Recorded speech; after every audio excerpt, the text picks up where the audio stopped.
স্কুলে ভর্তি করিয়ে দেওয়ার নাম করে প্রতারণার অভিযোগ উঠল গৃহশিক্ষিকার বিরুদ্ধে। শহর শিলিগুড়ির এক স্কুলের তরফে এমনই অভিযোগকে কেন্দ্র করে চাঞ্চল্য।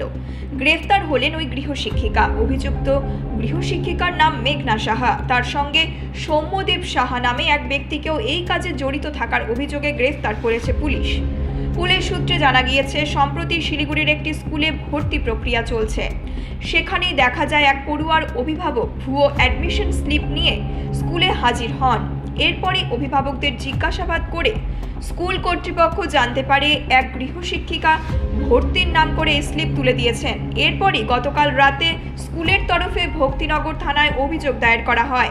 পুলিশ ওই গৃহশিক্ষিকা মেঘনা সাহা সহ এই কাজে জড়িত থাকার অভিযোগে তার আরেক সঙ্গী সৌম্যদীপকে গ্রেপ্তার করে। ধৃতদের জলপাইগুড়ি জেলা আদালতে তোলা হয়েছে। শিলিগুড়ি থেকে দেবিকা দত্তের রিপোর্ট, নিউজ মেট্রো।